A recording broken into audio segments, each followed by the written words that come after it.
অন্যদিনের মতো বৃষ্টির পরে আজও একটু ছাদ বাগানটা দেখতে এলাম। কদিন ধরে যে বৃষ্টি হচ্ছে আর কি বলবো। আর এসেই একটা সর্বনাশ করে বসলাম। দেখো কেমনটা কালো হয়ে গেছে। তাই যেটা তুলে নিয়েছি, দেখা যাক ভেতরে কি অবস্থা। আমি তো ভাবলাম হয়তো খারাপ হয়ে গেছে, এবার ভেতরটায় কি অবস্থা দেখো।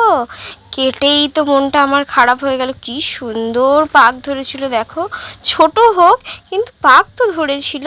আর কদিন পরে তো ভালো কি সুন্দর পেকে যেত। দেখো একটুখানি জাস্ট কালো মতো দাগ হয়েছে, কারণ কি কদিন ধরে বৃষ্টির জলটা খালি ওখানেই পড়ছিল টপ টপ করে, তাই জন্য জায়গাটা এরকম দেখতে হয়েছে। কিন্তু মানে পুরো ফলটাই সুন্দর। যদি কদিন পরে যদি আমি তুলতাম, এত সুন্দর পাকা ছোট্ট একটা তরমুজ পেতাম, কি বলবো। যাই হোক, আজকে আমার বোধহয় ছাদে ওঠাই উচিত হয়নি।